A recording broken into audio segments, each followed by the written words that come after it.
8 taong gulang pa lang si Pearl nang una niyang mapansin na may hindi patas sa loob ng kanilang bahay.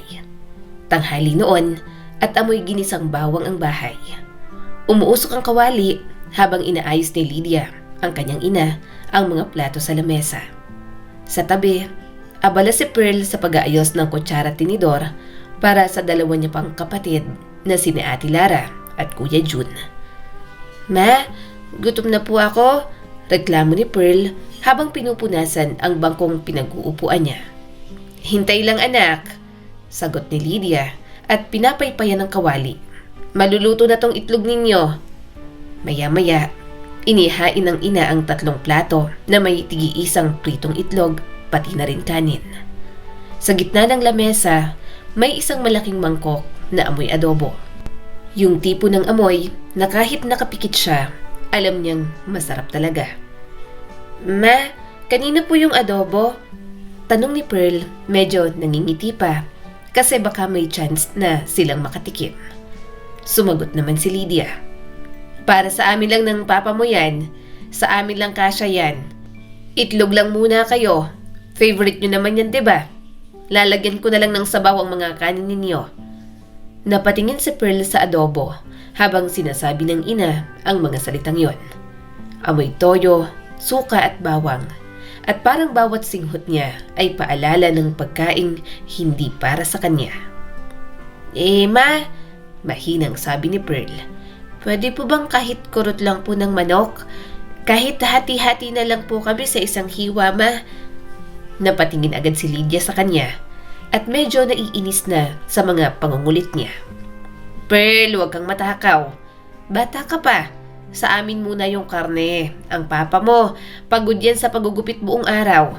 Kailangan niya yan. Sasabawan naman ang kanin ninyo May lasa na yon." Tahimik na lang na umupo si Pearl. Pinanood niyang sumandok ng adobo ang nanay niya at inilagay sa plato ni Tomas, ang ama niyang barbero.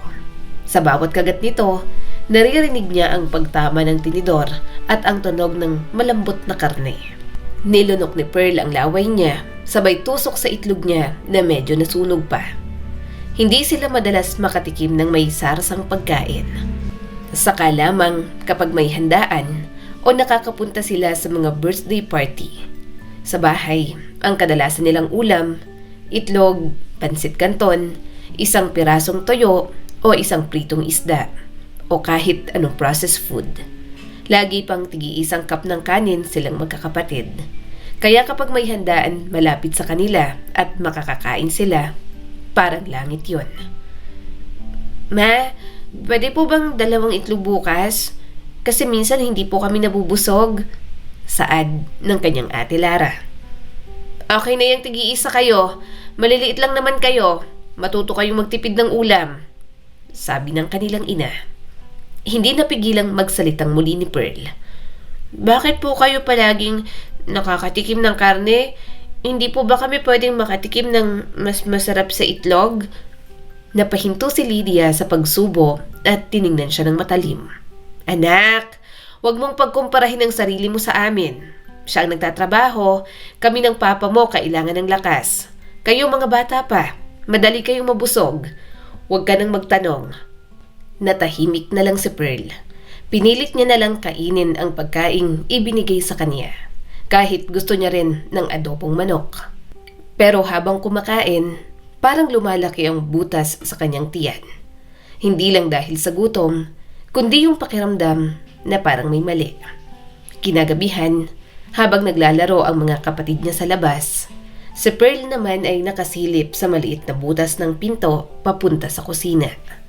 Naroon si Lydia at Tomas, tahimik na kumakain ng natitirang adobo at longganisa.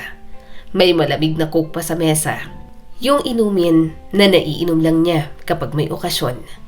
"Lydia," sabi ni Tomas habang sinusubo ang kanin, "malapit na naman ang bayad sa renta. Pambili pa lang ng ulam, kulang na." Kasi naman, ang dami mong pinapalutong karne. Gusto mo palaging masarap," sabi ni Lydia, pero mahina lang. "Pero kailangan din natin kumain ng maayos. Kung puro itlog at toyo, magkakasakit tayo." Alam ng mga magulang nila na magkakasakit kapag ganoon palagi ang mga kinakain. Pero yun pa rin ang pinapakain sa kanila.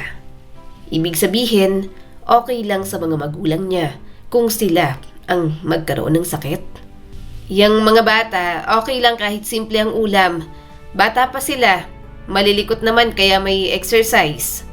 Sabi pa ng kanyang ina. Napasinghap si Pearl mula sa pagkakasilip. Hindi niya maintindihan ang mga yon. Kung ang mga bata ang dapat alagaan, bakit parang lagi silang huli sa lahat? Kinagabihan, nakahiga siya sa banig at nakatitig sa kisame. Tumutunog ang kanyang tiyan. Gutom na ulit siya dahil sa maghapong paglalaro. Tulog na rin naman ang mga kapatid niya. Kung ako kayang nagtatrabaho, bulong niya sa sarili. Kakain din kaya ako ng karne araw-araw? Sa imahinasyon niya, may malaking mesa na puno ng pritong manok, hotdog at spaghetti. Nakatayo siya sa gitna, hawak ang malaking drumstick at walang nagbabawal. Sa panaginip, kumakain siya hanggang mabusog, hanggang sa tumawa siya ng malakas at walang nagagalit. Pero pagdilat niya, panaginip lang pala. Umaga na at ang amoy ng pritong toyo ang bumungad sa kanya. Dira, gising! Magluto ka na ng kanin, tawag ni Lydia. Si papa mo aalis na. Ma, wala po ba tayong ibang ulam? Tanong ni Pearl habang kinakamot ang mata. Napailing si Lydia. Wala anak, tuyo ulit. Huwag ka nang magreklamo. Maraming batang walang makain. Tahimik na tumango si Pearl. Sanay na siya sa ganoong sagot. Pero habang pinapanood niyang umalis si Tomas, bitbit ang baong chicken curry na may 3 pirasong karne. Naramdaman niyang parang may bumara sa kanyang lalamunan. Hindi lang gutom yon, parang sama ng loob na hindi niya maipaliwanag. Hapon na nang umuwi siya galing sa eskwela. Bitbit niya ang notebook na puro star sa itaas. Proud kasi siya sa sinabi ng teacher niya na magaling daw siya sa math. Ma, tingnan mo, sabi ni Pearl, inaabot ang notebook. Sabi ni ma'am, ang galing ko raw po sa math. Magaling yan, sagot ni Lydia, pero hindi man lang tiningnan. Ilagay mo lang dyan, mamaya ko titingnan. Ma, gutom na po ako. Teka lang, hindi pa tapos tong niluluto ko. Maya-maya, naamoy na naman ni Pearl ang paborito niyang longganisa. Yun nga lang, medyo napabusangot siya dahil kalahati lang na longganisa yon. At nang tingnan niya ang ulam ng mga magulang, kare-kare yon na binili sa karinderya. Ma, mahina niyang sabi. Bakit parang laging para sa inyo po yung masarap? Napalingon si Lydia. Dahil kami ang nagtatrabaho, Pearl. Paglaki mo maiintindihan mo rin. Sa ngayon magpasalamat ka na lang na may kinakain pa kayo. Tumango si Pearl pero hindi na nagsalita. Kinagabihan, habang naglalaro sa labas ang mga bata, lumapit si Pearl sa bakod ng kapitbahay nilang si Aling Minda. Amoy tinola at pritong bangus sa kabilang bahay. Pearl, kumain ka na? Tanong ni Aling Minda na nakasilip sa bintana. Apo, sagot ni Pearl pero kita sa mata niya ang gutom. Ngumiti si Aling Minda at inabot ang isang maliit na plato ng kanin na may sabaw ng tinola at 2 piraso ng karne. Isang hita at isang pakpak. Oh, heto, parang natatakam ka sa pagkain namin. Napangiti siya agad. Salamat po, Aling Minda. Sa mga ganoong sandali, malaki ang pasasalamat niya sa mga taong nagbibigay sa kanya ng masasarap na pagkain. Para kay Pearl, mababait ang mga taong binibigyan silang magkakapatid ng pagkain na masasarap at nakakabusog. Isang tanghali, sa lilim ng malaking puno ng mangga, nakaupo si Pearl, nakayuko sa maliit niyang plastic na lalagyan. Nandoon ang baon niyang 2 pirasong manipis na meatloaf at kaning medyo tuyo na. Si Jana na tanging kaibigan niya ay may baon na 3 piraso ng hotdog na malalaki, pritong itlog at kaning mainit pa. Pearl, anong baon mo? Tanong ni Jana, ngumunguya habang nakatingin sa kanya. Meatloaf lang? Sagot ni Pearl at pilit na ngumiti. Ngumiti si Jana pero halata ang awa sa mata. Ang liit at ang nipis naman yan. Mabubusog ka ba dyan? Kaya ang payat mo eh. Kasing payat na kinakain mong ulam mo. Gusto mo? Sa'yo na lang tong isa kong hotdog. Nako, wag na. Okay lang talaga. Pagtanggi pa ni Pearl. Pearl, marami naman to. Ang tabako na nga eh. Giit pa ni Jana. Sabay abot ng isang piraso ng hotdog. Marami akong ulam mo. Saka para busog ka. Tahimik na tinanggap ni Pearl ang hotdog. Mainit pa. Sa unang kagat, mabilis siyang napangiti. Simple lang ang lasa, pero sa kanya, parang fiesta na. Ang sarap, mahina niyang sabi. Salamat, Jana. Ngumiti lang si Jana. Walang anuman. Bukas, sabi ni Mama, tocino chicken nuggets daw ang ulam ko. Bibigyan kita. Mahalaga sa kanya ang pagkain. Bawat butil, wala siyang sinasayang. Kahit nahulog na sa lupa, dadamputin at kakainin niya pa rin. Kinabukasan, may feeding program sa eskwelahan. Naka-line up ang mga estudyante sa ilalim ng covered court. At kasama siya roon dahil kasama siya sa listahan ng mga malnourished. Nakapila na rin ang mga kapatid niya roon. Nilagang baka, sabi ng isang volunteer. Isa lang bawat bata ha? Paglapit ni Pearl, inabot sa kanya ang mainit na mangkok. Umuusok pa yon. Salamat po, mahina niyang sabi. Umupo siya sa gilid, hinipan ng kutsara, at unang subo pa lang, parang may kumurot sa dibdib niya. Malasa, maalat, pero masarap. Napangiti siya habang sinasabaw yun sa kanin. Kahit mapaso ang dila, okay lang sa kanya. Pearl, bakit ka umiiyak? Tanong ng isa niyang kaklase. Umiling siya at ngumiti. Wala lang, ang sarap kasi ng karne. Habang isinusubo niya ang bawat kutsara na may lamang pagkain, may kung anong mainit na pakiramdam na sumisingaw mula sa dibdib niya. Sa isip niya, marami na siyang pinapangako na balang araw, si Pearl mismo ang bibili ng karne. Siya ang magluluto at kakain siya nang hindi siya nahihiya. Pag-uwi niya, dala pa rin niya ang amoy ng nilagang baka sa damit. Ma! Bungad niya rito. Nakakain po ako ng baka. Napatingin si Lydia mula sa paglalaba at medyo nakakunot ang noo. Talaga? Libre? Apo, may patatas pa ma, saka po pechay bagyo at mais. Ang sarap po, sana araw-araw meron pong feeding program sa school. Libre nga pero huwag kang masanay, sagot ni Lydia. Hindi naman araw-araw nagpapakain. Hindi na sumagot si Pearl. Pumasok na lang siya sa silid, humiga sa banig at pinikit ang mga mata. Sa isip niya, bumabalik-balik ang lasa ng sabaw at sarap ng karne. Balang araw, bulong niya sa sarili. Kakain ako ng kahit anong gusto ko. Hindi na ako manghihingi. Sa mga sumunod na araw, naging tahimik si Pearl sa klase. Hindi siya tulad ng ibang bata na nagyayabang ng baon o nagpapakita ng bagong damit.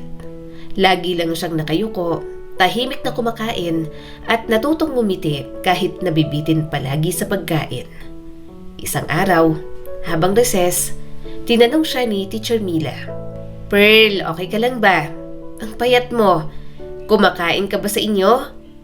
Apo, ma'am. Sagot niya at pilit na ngumiti. Pero nagtitipid po kasi kami sa bahay kasi marami pong bayarin. Kaya pati po pagkain, kaunti lang. Napabuntong hininga ang kanyang guro at nag-abot ng tinapay. Oh, heto. Para may dagdag ka sa recess mo. Kainin mo yan. Mabigat yan sa tiyan. Nagulat si Pearl pero tinanggap iyon. Salamat po, ma'am. Habang kinagat niya ang tinapay, marami siyang naiisip. Mas nagpapakain pa ng masasarap na pagkain ang ibang tao kesa sa kanyang mga magulang. Kahit pala hindi niya kadugo, may mga taong marunong magpakain nang walang pinipiling pagkakataon. Lumipas pa ang mga taon, sa bata niyang isip, masaya siya na nakakasama sa mga feeding program sa school. Masaya siya na may pagkain para sa kanya. Pero habang lumalaki siya, nagdadalaga, naging kahihiyan yon para sa kanya. Nahihiya na siyang pumila sa feeding program dahil lang kasama siya sa listahan ng mga malnourished. Kahit magkagusto, wala, kasi talagang payat siya. Kaya minsan, nagtitinda siya ng kung ano-ano sa room para ang kikitain niya ay ibibili niya ng pagkain. Sa ganoon, tataba siya kahit papaano. Nang makagraduate ng high school, hinayaan na naman silang magkanya-kanyang buhay. May sarili na ring pamilya ang ate at kuya niya. Bunso naman siya at hindi rin siya inuobliga ng mga magulang na mag-ambag. Parang ang mas pabor sa mga ito na umalis na lang siya. Lakas loob siyang lumuwas ng Maynila para maghanap ng trabaho. Sa harap niya, nakatayo ang Larena Hotel and Restaurant. Mataas, makintab, at may mga pinto na kusang bumubukas kapag lumalapit ang mga tao. Wow, ang laki! Bulong niya sa sarili habang pinagmamasdan ang mga chandelier na kumikislap sa loob, na parang mga bituin sa kisame. Amoy mamahaling pabango ang paligid. Sa labas pa lang, parang iba na ang mundo. Next applicant! Sigaw ng receptionist. Naglakad si Pearl papasok sa opisina at halos nanginginig. Sa mesa, may nakaupo na isang babae na naka-makeup ng maayos. Good morning, ma'am. Ako po si Pearl de la Cruz, applying for waitress position po. Mahina niyang sabi. Tiningnan siya ng babae mula ulo hanggang paa. May experience ka na ba? Wala pa po sa restaurant, ma'am. Pero marunong po ako maghugas ng pinggan, magluto ng simpleng pagkain, saka mabilis po akong matuto. May certificate din po ako ng housekeeping. Nag-test na po ako, ma'am. Napangiti ng bahagya ang babae. Ako si Miss Corina de la Cruz. Sige, tingnan natin kung gaano ka kabilis matuto. Magsisimula ka muna as trainee, then after 3 months, kapag nakita naming magandang performance mo, saka ka palang magiging regular. Napangiti naman agad si Pearl. Sa unang linggo, halos hindi alam ni Pearl kung saan siya titingin. May mga mesa at upuan na parang gawa sa salamin, mga pinggan na kumikintab, at mga bisitang nakasuot ng blazer at gown. Pearl, huwag mong titigan masyado ang mga guests. Smile ka lang, tapos bow, sabi ni Miss Karina habang tinuturuan siya. Pag nag-order, ulitin mo ng maayos para hindi ka magkamali. Opo, ma'am. Saka isa pa, dagdag ni Miss Karina. Dito sa Larena, kahit pagod ka, dapat maganda pa rin ang tingin nila sa'yo. Hindi pwedeng nakasimangot. Tumango si Pearl. Opo, smile lang po. Isang gabi, abala siya sa pag-aayos ng mga baso sa buffet area. Naamoy niya ang ginisa sa bawang, ang karne na kalalabas lang sa oven, at ang matamis na amoy ng buttered shrimp. Parang lumulobo ang tiyan niya sa gutom, pero pinigilan niya. Pearl! Tawag ng isa sa mga senior waitress na si Ate Remy. Break mo na, kain na tayo. Ngumiti siya agad. Sige po, sandali lang. Sa pantry, may mga basyo ng tinapay at malamig na tubig. Habang ang iba ay may dalang lunchbox, siya ay umupo lang sa gilid. Pinaghati ang isang pirasong tinapay sa 2. Yan lang ba ang kakainin mo? Tanong ni Ate Remy at nag-alok ng fried rice. Umiling si Pearl. Busog pa po ako kanina. Salamat po. Ngunit sa loob niya, ramdam niya ang paghigop ng tiyan sa hangin. Ang totoo, tinitipid niya pa ang perang mayroon siya habang wala pang sahod. Nagbayad kasi siya ng inuupahan niya. Kaya tiis-tiis muna siya sa pagkain para naman may pamasahe siya araw-araw. Pagbalik niya sa floor, may dumating na grupo ng mayayamang bisita na halatang mga politiko o artista. Sa gitna ng mga ito, isang matandang babae na naka-diamond necklace. Good evening, ma'am. Good evening, sir. Bati ni Pearl, sabay bahagyang yuko. Water, please, sabi ng lalaki at hindi man lang tumingin sa kanya. Habang nagbubuhos siya ng tubig, nanginginig ng bahagya ang kanyang kamay. Biglang tumama ang baso sa mesa at kumalansing. "Careful!" Singhal ng matanda. Sorry po." Mahina niyang sagot at pinulot agad ang baso. Maya-maya, lumapit si Miss Karina. "Pearl, sa pantry tayo." Kinabahan siya. Natatakot siyang matanggal agad. Hindi pa nga siya nare-regular, tapos palpak na agad. Pagkapasok nila, huminga ng malalim si Miss Karina. "Hindi ako galit, pero tandaan mo, dito sa hotel, isang maliit na pagkakamali, malaking issue, lalo na at mga high-class people ang pumupunta. Ayusin mo na lang next time. Palalampasin ko to kasi bago ka pa lang naman." Yumuko si Pearl ng paulit-ulit. "Opo ma'am, pasensya na po talaga." Ngumiti si Miss Karina. "Okay, pero gusto ko, bukas mas kampante ka na. Magaling ka, Pearl. Huwag kang matakot. Nakikita ko lang na kinakabahan ka dahil mga bigating tao ang nakakaharap mo. Sanayin mo lang ang sarili mo." Sa unang pagkakataon, may nagsabi sa kanya na magaling siya at naniwala siya kahit sandali. Mahalaga sa kanya yon, lalo pa at hindi niya naman yon natatanggap noon mula sa mga magulang. Sa mga sumunod na araw, naging maingat siya sa bawat kilos. Tinuruan siya ni Ate Remy kung paano magdala ng tray gamit ang isang kamay. "Dapat steady lang. Oh, ayan," sabi ni Ate Remy habang hawak ang tray na puno ng baso. "Subukan mo," ginaya ni Pearl. Una, nanginginig talaga siya, lalo na sa takong niya.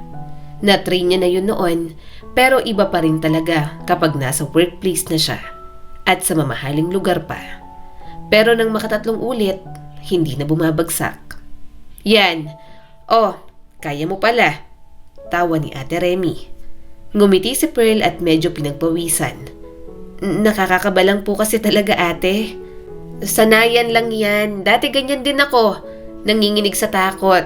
Pero kapag may tiyaga, magugulat ka na lang. Kaya mo na lahat." Tumango si Pearl. Magtsatsaga talaga siya. Magtatrabaho siya ng maigi para makakain ng masasarap na pagkain gusto niya.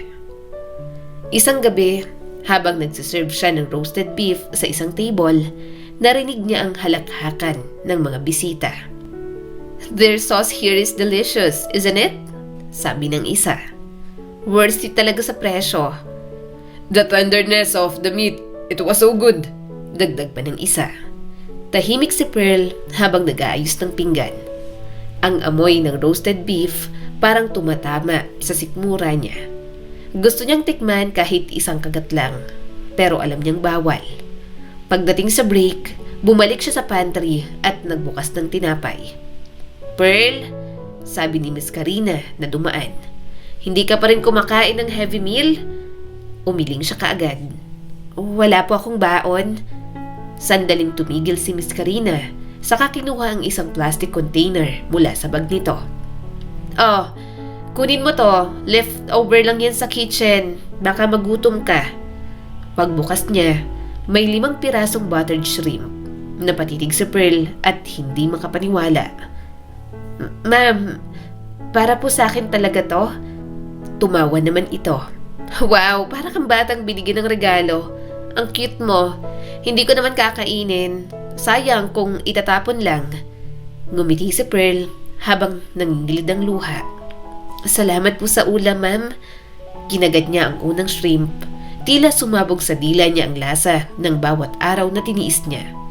Ngayon lang siya muling nakatikim ng ulam na totoo. Hindi alam ng mga tao kung gaano kahalaga ang pagkain sa kanya.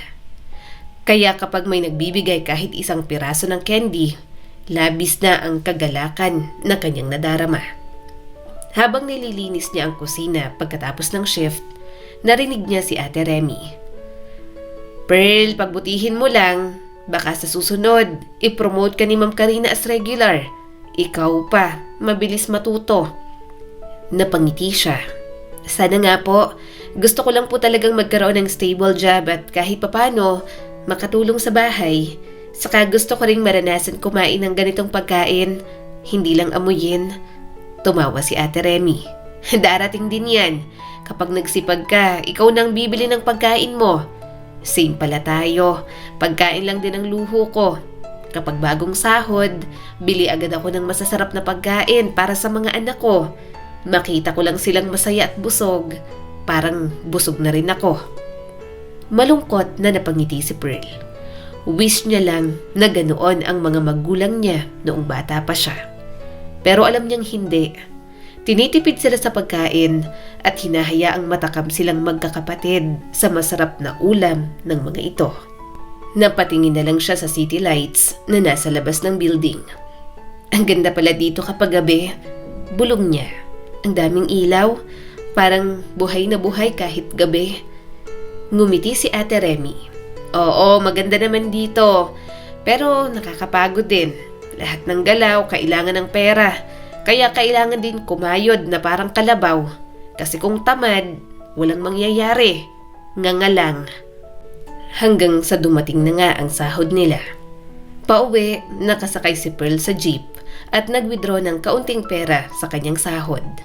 Masaya siyang bumili ng karne para maluto niya at makain. Habang nagluluto, naamoy niya ulit ang butter at bawang. Nanghingi na rin siya ng rosemary sa restaurant.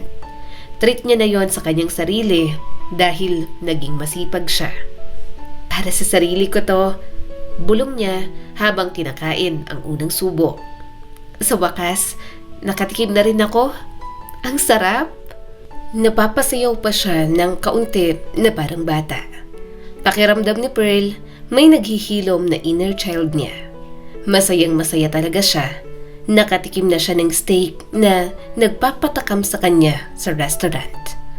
Mainit ang araw nang matanggap naman ni Pearl ang kanyang pangalawang sahod. Kapag may pera na siya, nag-iisip na agad siya ng mga kakainin niya na gusto niyang tikman. Pero syempre, hindi naman siya puro pagkain. Isang beses niya lang sa isang buwan pinagbibigyan ng sarili. Nag-iipon pa rin si Pearl at binabayaran ang kailangan niyang bayaran. Oy, congrats! Sabi ni Rona, ang katrabaho niyang palatawa. Second sweldo mo na yan, diba? Tumango siya at may ngiting hindi maitago. Oo, Rona, grabe, hindi ko akalain na ganito ang pakiramdam. Anong balak mong gawin sa sahod mo? Tanong ng isa pa nilang coworker na si Miko na nag-aayos ng tray ng baso. Pangbayad sa mga gastusin ko, sagot ni Pearl. Siguro, kakain ako ng matagal ko ng gusto. Cheeseburger, yung may malaking patty. Nagtawanan ng dalawa. Grabe ka, Pearl, cheeseburger lang. Ang simple mo talaga. Napansin nga rin namin na kahit anong ibigay naming pagkain sa'yo, masaya mong tinatanggap.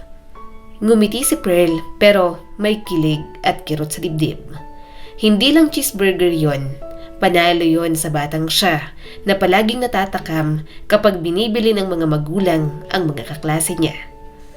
Pagkatapos ng shift, naglakad siya sa may Luneta Park. May hawak siyang maliit na paper bag mula sa fast food chain. Umupo siya sa bench at sandaling nagpahinga. Binuksan niya ang balot ng burger. Mainit pa at umuusok. Amoy cheese, tinapay at masarap na karne. Kain tayo, Pearl. Mahina niyang sabi sa sarili na parang nag-aaya sa batang bersyon niya. Unang kagat pa lang ni Pearl, dumaloy na ang luha mula sa kanya. Malasa, maalat at matamis. Pero higit sa lahat, masaya siyang nakatikim na siya noon ng hindi paghihirapan. Hindi hati, hindi tira, hindi patago.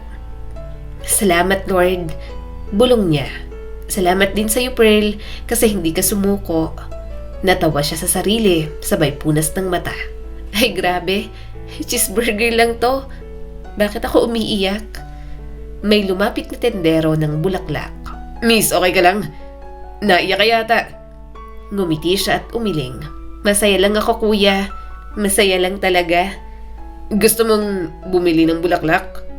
Tatanggi sana si Pearl, pero nagandahan siya sa rose. Na-realize niya rin na wala pa siyang nagiging mandiligaw kahit isang beses. Wala pang nagbibigay sa kanya ng bulaklak. Ngayon lang naman siya naging maayos at medyo nagkalaman nang magkaroon ng trabaho. Kaya naman, bumili siya ng bulaklak para sa kanyang sarili. Lumipas ang mga buwan, naging sanay na si Pearl sa trabaho, sa pagngiti kahit pagod, sa pagbitbit ng tray kahit nanginginig ang kamay. Nakaipon siya ng kaunti, sapat para magpadala sa mga magulang niya. Kahit naman ganoon ang mga ito, mahal niya pa rin ang mga magulang. Hindi rin naman siya lalaki ng ganoon kung hindi sila inalagaan. Pero isang gabi, nang matapos ang trabaho niya, tumawag ang kanyang ate Lira. "Pearl, may nangyari kay Papa." Tinanggal niyang ipit at nilugay ang buhok. "Anong nangyari?" Huminga ng malalim ang kanyang kapatid. "Naaresto daw siya kagabi, kasong droga at may nasangkot daw sa away. May napatay." Para siyang pinagsakluban ng langit at lupa. Hindi siya makapagsalita. Alam niyang gumagamit ang kanyang ama, pero hindi niya alam na ganoon kalala ang mangyayari. "Nasaan si Mama?" tanong ni Pearl. "Sumama sa kabit niya. Huwag mo nang hanapin." Hindi na siya nakapagsalita. Wala na siyang masabi. Dahil alam niya na sa pagkakataong yon, alam niyang siya na lang ang mag-isa sa buhay. Simula ng araw na yon, kumikilos na lang talaga siya para sa kanyang sarili. Malayo rin kasi ang piitan ng kanyang ama, kaya hindi praktikal na bumisita siya. Nasa ika-6 na buwan na siya sa trabaho at kabisado na niya ang bawat kilos. Paano yuyuko ng magalang, paano ngumiti kahit pagod, at paano itago ang gutom kapag naamoy ang steak na hindi naman niya matitikman. "Pearl, may order ulit sa table 7, sabi ni Ma'am Karina. "Apo ma'am," sagot ni Pearl sabay abot ng tray. Habang naglalakad, biglang bumukas ang glass door. Isang lalaking naka-jacket ng delivery app ang pumasok at may bit-bit na paper bag. Pawis-pawis ito pero may ngiti sa labi. "Delivery for Miss Pacheco?" tanong nito sa receptionist. Ngumiti si Rona na kasama niya sa work. "Wait lang sir, tawagin ko po." Napatingin si Pearl sandali. Maganda ang tindig ng lalaki. Medyo payat pero may maamong mukha. Nagtama ang mga mata nila ng sandali at ngumiti ito. "Hi, Miss Beautiful," biro ng lalaki. Namula si Pearl. "Ha? Hello po." Nagpatuloy si Pearl sa trabaho. Hindi niya alam kung bakit pamilyar ito sa kanya. Sa kanya lang naalala na palagi niya nga itong nakikita malapit sa sakayan. Dahil doon ito madalas tumambay kasama ang iba nitong katulad ng trabaho. Pagkatapos ng shift, umupo siya sa break room. Pagod at gutom na si Pearl. Binuksan niya ang lumang cellphone para mag-scroll bago umuwi.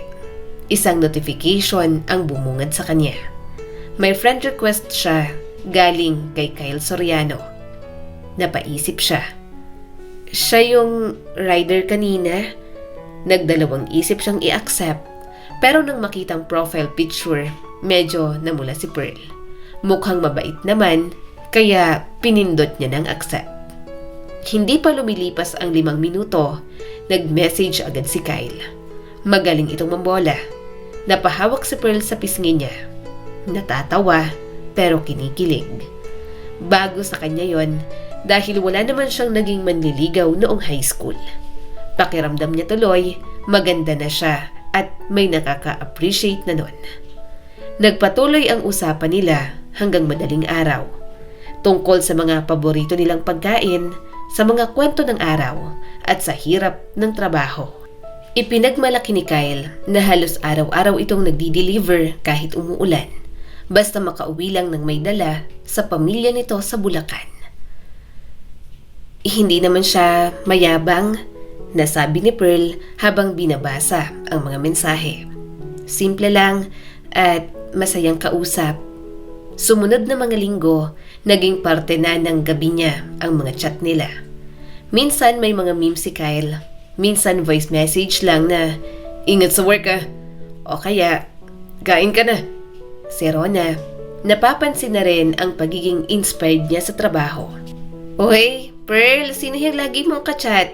May boyfriend ka na ba?" Ngumisi si Pearl. "Secret, pero baka magkaroon na." Natawa naman ang mga katrabaho niya. Nanliligaw sa kanya si Kyle. Hindi naman siya mahirap ligawan.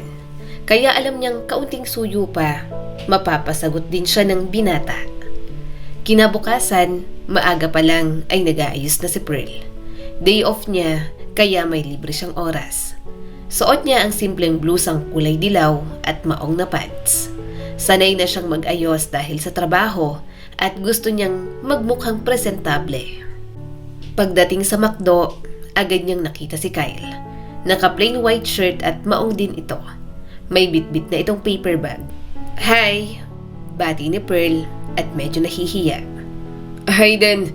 Uy, ang ganda mo pala pag hindi naka-uniform," sabi ni Kyle sabay ngiti. "Akala ko seryoso ka lang palagi." "Ha? Hindi naman. Nagsasmile din naman ako paminsan-minsan," biro ni Pearl. Nagkatinginan silang dalawa at sabay na natawa. Habang kumakain, puro kwento si Kyle. Si Pearl naman tahimik na nakikinig pero minsan ay sumasabat ng tanong. "Bakit ka nagtatrabaho sa hotel?" tanong ni Kyle. "Gusto kong matutong tumayo sa sarili kong mga paa," sagot niya rito. "Wala na kasi akong pamilya na maaasahan. Saka ang ganda ng trabaho ko sa La Reina. Ayoko nang umalis doon. Kasundo ko rin ang mga katrabaho ko at mabait ang supervisor namin." Tumingin siya rito at nagtagpo ulit ang kanilang mga mata. May kung anong init sa dibdib niya. Yun ang unang beses niyang maramdaman yon. Kaya parang sasabog ang puso niya sa pananabik. Pag-uwi nila, naglakad sila hanggang sa kanto ng inuupahan ni Pearl. "Salamat sa pagkain at mga kwento," sabi ni Pearl. "Nag-enjoy ako ng sobra." "Salamat din sa oras mo. Alam mo, minsan lang akong kabahan ng ganito," sabi ni Kyle at mahinang tumawa. "Aha? Kabado ka?" "Oo naman. Yung kachat ko kasi laging composed, laging polite. Akala ko hindi mo ako papansinin in real life." Ngumiti si Pearl. "Pinansin na naman kita. Saka ikaw pa lang ang lalaking nagpakita sa akin ng interes. Kaya special ka sa akin, Kyle." Natahimik sila ng ilang sandali. Naiilang siya sa titig ni Kyle kaya umiwas siya ng tingin.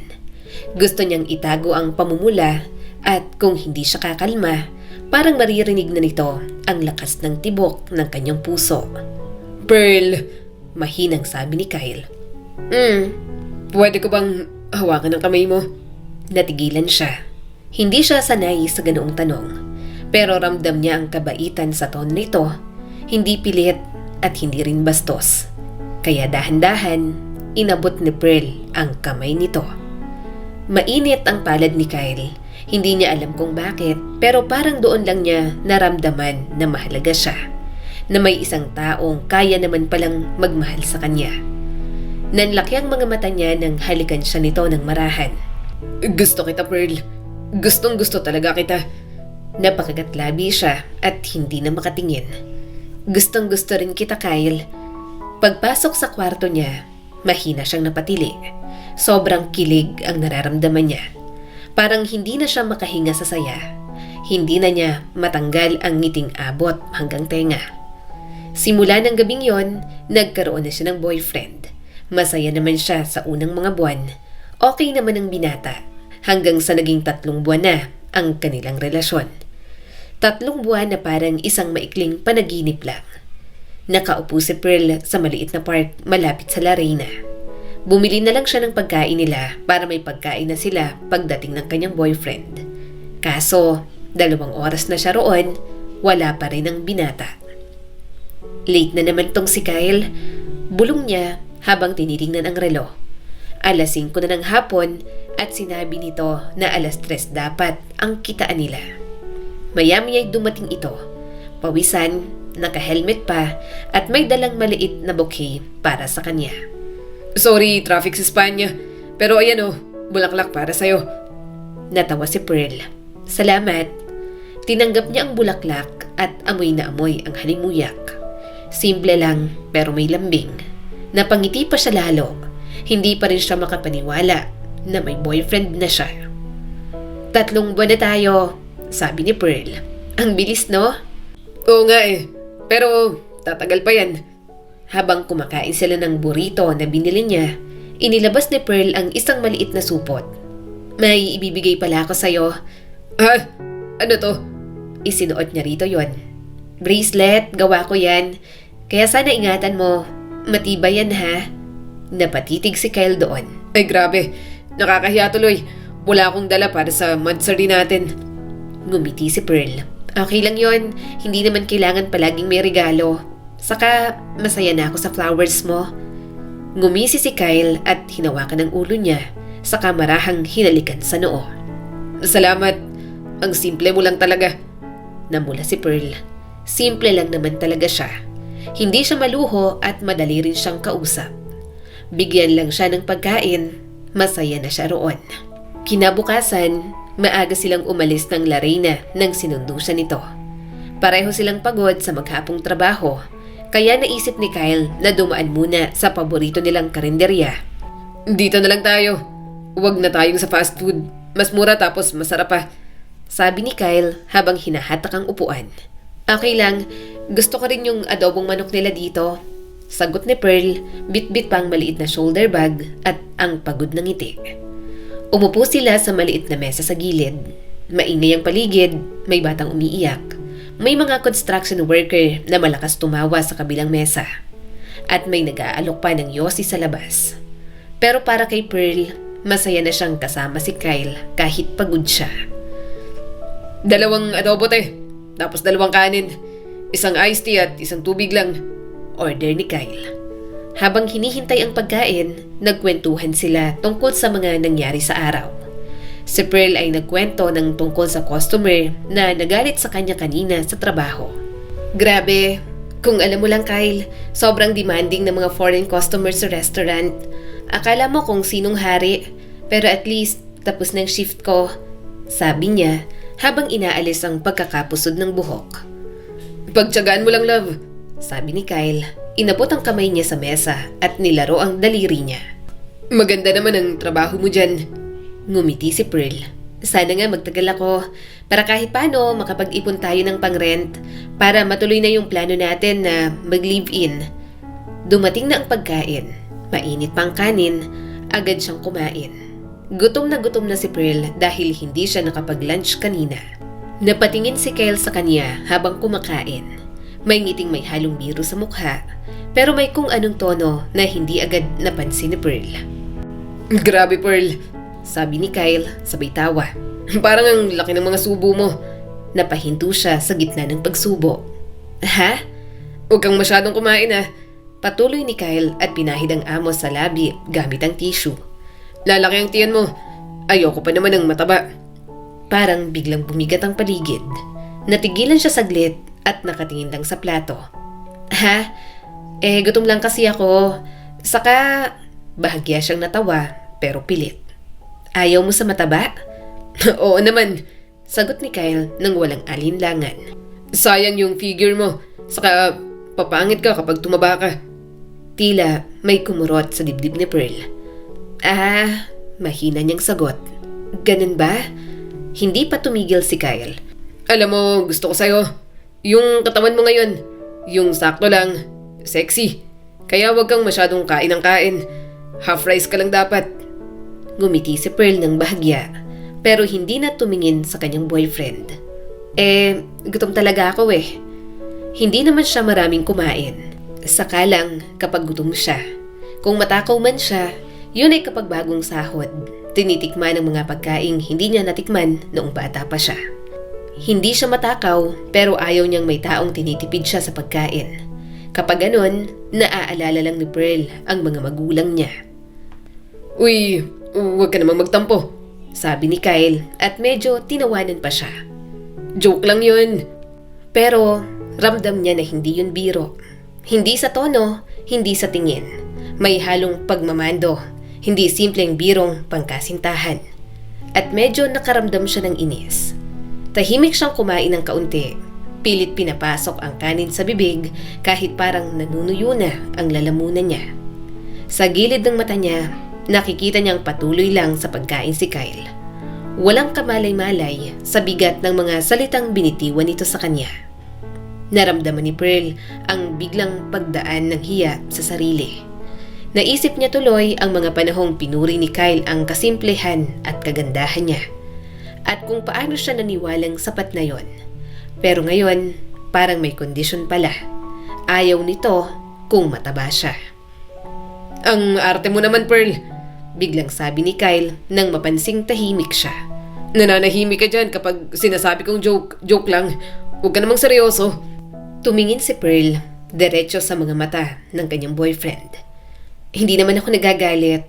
Nagulat lang ako kasi saglit siyang tumigil. Hindi ko alam na importante pala sa'yo yung ganon. Importante talaga, sagot ni Kyle na parang natural lang. Sino ba namang lalaki ang gusto ng girlfriend na tumataba? Doon siya tuluyang natahimik. Hindi na niya maituloy ang pagkain.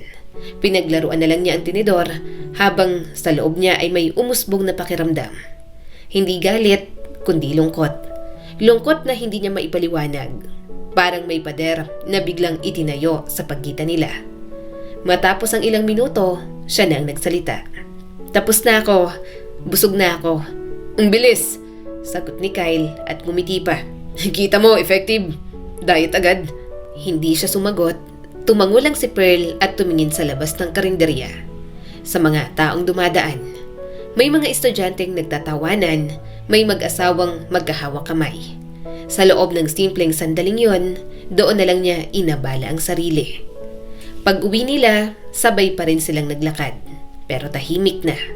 Si Kyle, walang pakialam, abala sa cellphone nito at tinitingnan ang mga post ng mga kaibigan. Si Pearl naman, nakayuko lang. Iniisip kung dapat ba siyang masanay sa ganoong klaseng salita. O dapat ba niyang matakot na baka masanay nga siya. Pagdating sa boarding house, tumigil siya bago pumasok. Kyle, pagod ako. Matutulog na ako agad. Okay, sagot nito, sabay halik sa noo niya. Good night, love. Ngumiti siya, pero pilit lang. Good night. Pagpasok niya sa kwarto, hinubad niya ang bag at humiga. Habang nakatingin sa kisame, bumalik sa isip niya ang sinabi ni Kyle. Ayoko na sa'yo kapag mataba ka. At doon siya napaiyak ng tahimik. Hindi dahil sa insulto, kundi dahil sa tanong na biglang pumasok sa isip niya. Kung kailangan kong maging payat para mahalin, totoo pa bang pagmamahal yun? Lumipas ang mga linggo, napansin niyang dumarami ang mga puna ni Kyle sa kanya. Huwag kang masyadong magme-makeup. Gusto ko yung natural lang. Huwag mong kainin yan. Oily. Sa simula, natatawa siya. Pero habang tumatagal, parang may bigat sa likod ng bawat pagbabawal ng kanyang boyfriend. Isang gabi, nagkita sila sa harap ng maliit na lugawan. Habang kumakain, tinanong ito ni Pearl. Kyle, bakit parang gusto mo laging binabago ako? Nalaglag ang tingin ni Kyle sa mangkok. Hindi naman. Gusto ko lang alagaan ka.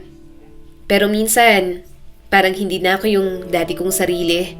Ngumuso ang binata. Kasi Pearl, mahal kita. Gusto ko lang yung best para sa'yo. Best? O gusto mo lang yung version ko na gusto mo? Mahinang tanong ni Pearl. Pero ang bigat na nararamdaman niya, tinawanan lamang ni Kyle.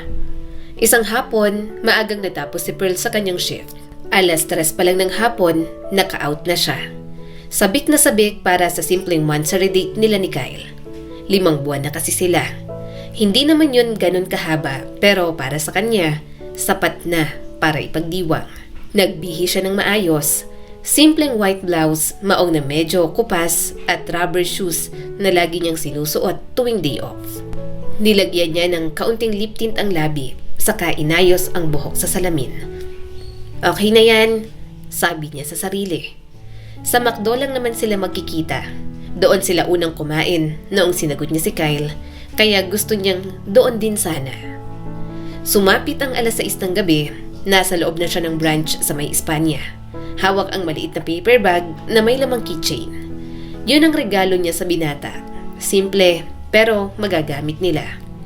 Dumating si Kyle mga 6:30. Sorry love, ang traffic, grabe ang init pa. Ngumiti si Pearl at tinatago ang kaunting inis. Okay lang, sanay na ako sa late mo. Grabe ka naman. Mansarin natin, tapos tampo agad. Natawa ito. Sige, ako na order. Umupo ka muna. Ako bahala. Ang haba ng pila. Tumango siya, umupo sa may bintana, at tinitingnan ang mga taong nagmamadaling pumasok, mga batang naglalaro sa PlayStation, at mga magulang na nagtatawanan habang kumakain. Habang hinihintay si Kyle, naisip niya na hindi pala siya nakapag-lunch ulit. Nakaramdam tuloy siya ng gutom. Pagbalik ni Kyle, dala ang malaking tray. Ngumiti si Pearl at nakaramdam agad ng pagkasabik. Pero nang isa-isa niyang makita ang laman ng tray, napako ang ngiti niya.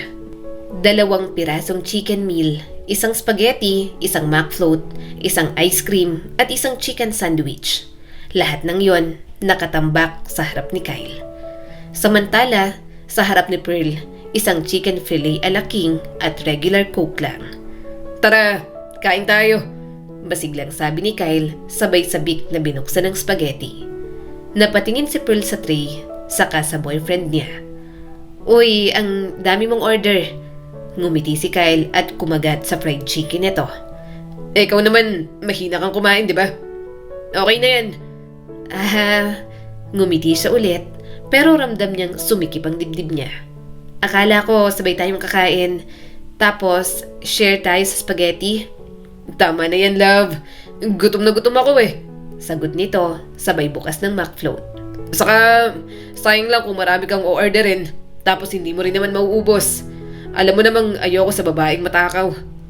Para siyang sinampal ng mga salitang yon. Ayaw nito sa babaeng matakaw. Biglang bumalik sa isip niya ang kanyang ina. Ang boses nito na paulit-ulit na lang. Yan lang ang para sa inyo, itlog. Kami ng papa mo ang may karne. Hindi naman kayo nagtatrabaho. At siya, 8 taong gulang noon, nanonood habang hinihiwa ni Lydia ang karne para rito at kay Tomas. Parang humapdi ulit ang sikmura ni Pearl. Hindi dahil sa gutom, kundi dahil sa alaalang binubuhay ngayon ng kanyang boyfriend. Tahimik siyang kumain sa maliit na bahagi ng chicken fillet. Mabagal lang at pilit siyang umunguya. Parang kahit gutom niya, nahiya na lang talaga sa sama ng loob na kanyang nararamdaman. Sa kabilang side ng mesa, masigla si Kyle habang sumusubo ng chicken, spaghetti at ice cream. Humahalakhak pa habang nagsascroll sa cellphone. Napalunok si Pearl. Pwede ba akong umorder ng sundae? Gusto ko lang ng ice cream. Tumingin si Kyle at kumunot ang noo. Huwag na. Gutom na ako eh. Huwag mo na akong istorbohin. Ang haba ng pila. Baka tapos na akong kumain eh. Hindi ka pa nakaka-order. Parang may humigop sa lahat ng saya ni Pearl. Tahimik siyang tumango at pinilit ngumiti. Sige. Pero sa loob-loob niya, parang gusto niyang tumakbo palabas. Umiyak at magtanong.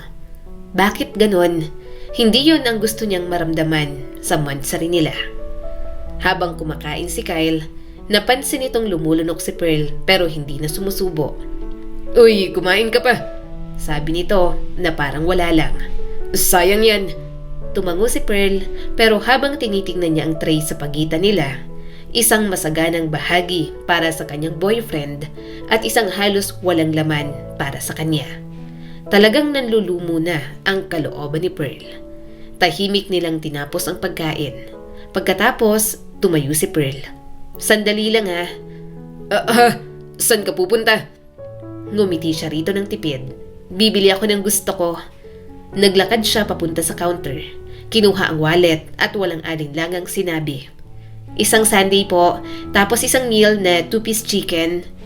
Pagbalik niya sa mesa, bit-bit na niya ang cup ng sundae at ang isa pang meal na binili niya.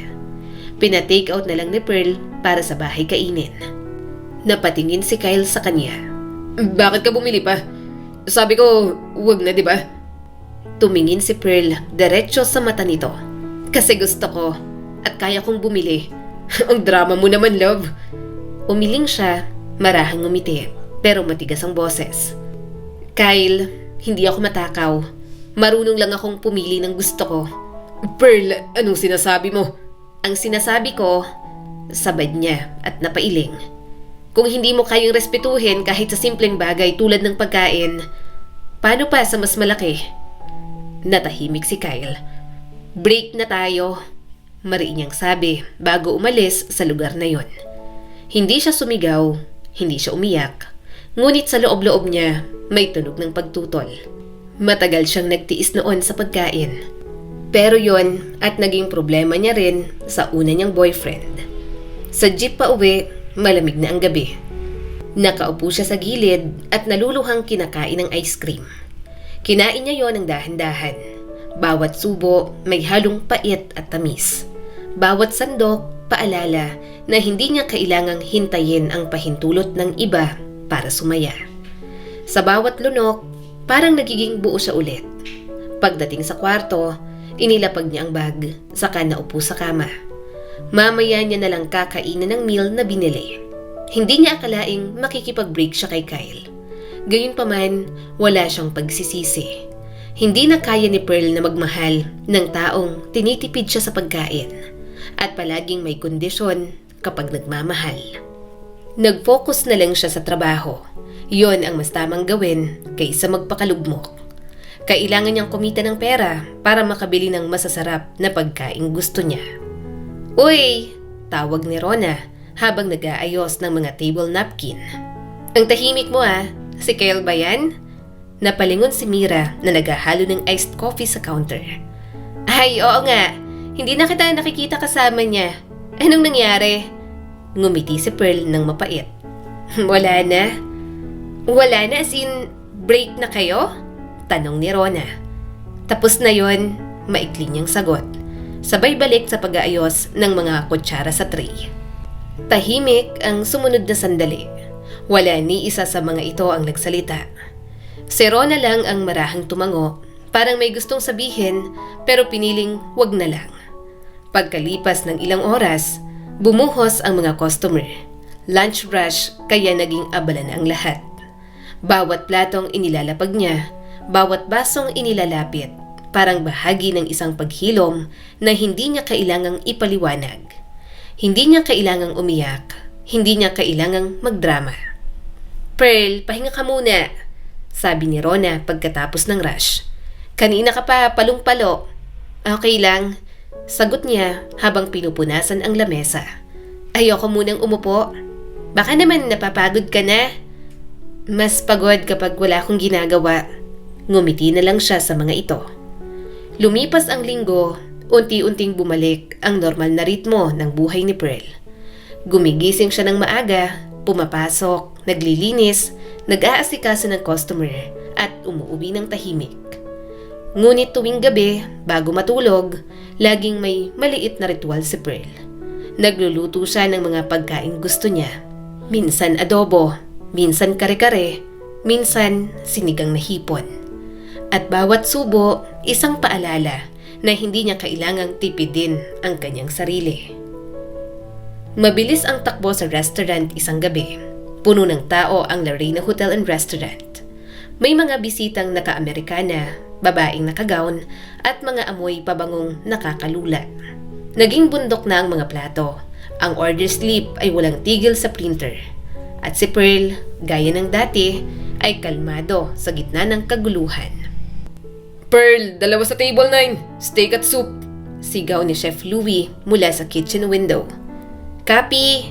sagot niya at mabilis na kinuha ang tray. "Miss, give me extra water please." Sabi ng isang customer. "Yes sir, just a moment." Magalang niyang tugon. Paglabas niya, tumama agad ang amoy ng sizzling steak. Kahit abala, hindi niya mapigilang huminga ng malalim. Ang bango. Natawa naman ang assistant chef na nakarinig sa kanya. Habang naglilingkod siya sa table 12, may narinig siyang malakas na ubo mula sa kabilang mesa. Isang lalaking matangkad, may suot na simpleng puting polo ang biglang napahawak sa leeg nito. Sir, are you okay?" Agad na tanong ni Pearl dahil siya ang mas malapit. Pero imbes na sumagot, patuloy ang lalaki sa pag-ubo at namumula na ang mukha. Agad kumilos si Pearl, inilapag niya ang tray, lumapit at marahang tinapik ang likod ng lalaki. "Sir, just stay ready. Breathe." Nanginginig sa kaba si Pearl pero alerto siya. Pumesto siya sa likod nito at ginawa ang natutunan niyang simpleng first aid sa training. isang malakas na abdominal thrust. Ginawa ulit ni Pearl sa pangatlong ulit. Lumipad palabas ng bibig ng lalaki ang maliit na piraso ng karne. Tumama sa mesa at gumulong sa sahig. Tumigil ang lahat at natahimik. Tapos narinig niya ang marahang pag-ubo ng lalaki. Napabuntong hininga si Pearl. Nanginginig pa rin ang kamay. Pero lumapit siya at inabot ang baso. "Uminom po muna kayo, sir. Dahan-dahan lang." Ininom ng lalaki ang tubig. Umubo ulit, saka tumingin sa kanya. Mapungay ang mga mata at tila naguguluhan pero may bahid ng tuwa. Thank you. Mahinang sabi nito. Ngumiti lang si Pearl. "Wala po yun, sir. Mabuti pong okay na kayo." Pagkatapos ng insidente, nagbalik sa normal ang lahat. Pero may kakaibang alo ng ingay sa staff room. "Grabe, Pearl," sabi ni Rona habang nag-aayos ng kubyertos. "Ikaw pala yung sumagip sa customer kanina. Ang galing mo, girl." "Hindi ko nga alam kung tama ang ginawa ko," sagot ni Pearl habang nangingiti. "Basta, instinct na lang." Sino raw yung lalaki?" tanong ni Rona na hindi mapakali sa excitement. "Mayaman daw yun eh. Siyempre, puro mayayaman naman ang mga naging customer natin dito." Bahagya na lang natawa si Pearl. "Hindi ko alam. Basta, mukha siyang mabait." Kinabukasan, 11:00 ng umaga, dumating si Miss Karina. "Pearl, may kailangan kang malaman." "Po? Ano po yun, ma'am?" May maliit itong ngiti sa mga labi. "Alam mo bang isa sa mga executive ang niligtas mo kahapon? Magiging bagong chef din siya rito." "Executive chef?" Naguguluhang tanong ni Pearl. "Akala ko po si Chef Louie pa rin." "Si Chef Louie ay head cook na lang. May bagong chef na papasok. Si Chef Anton Ramos. Isa rin siya sa mga owner ng Larina. Siya yung lalaki kagabi." Napanganga si Pearl. "Ano po?" Gulat na gulat talaga siya. Sino ba namang mag-aakala na isa sa mga big boss ang iniligtas niya? Hindi niya tuloy alam kung nakakahiya yon o mas dapat siyang mag-alala. Pagdating ng gabi, pinag-usapan na naman siya ng mga katrabaho.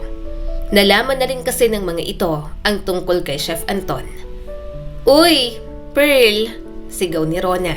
"Nakilala mo raw si Chef Anton? Gwapo daw," sabi ni Miss Karina. Umiling siya kaagad. "Ano ba, Rona? Hindi ko nga alam na siya yon. Wala naman akong ginawa kundi tumulong. Saka baka nakakahiya pa sa kanya. Muntik na siyang..." Naputol ang sinasabi niya nang biglang dumaan si Chef Louie. Pearl, pinapapasok ka ni Chef Anton sa office. Biglang nanlamig ang kanyang kamay. "Aha? Ako po?" Oo, huwag kang kabahan. Hindi ka naman siguro pagagalitan ng taong niligtas mo, di ba? Nagkatinginan si Rona at Mira at parehong nakangisi. "Go na, Pearl!" bulong ni Rona. Nang marating niya ang opisina, kumatok siya ng mahina. Talagang kinakabahan siya, pero kailangan niya yung harapin. "Sir, ako po yung waitress na pinatawag." Come in."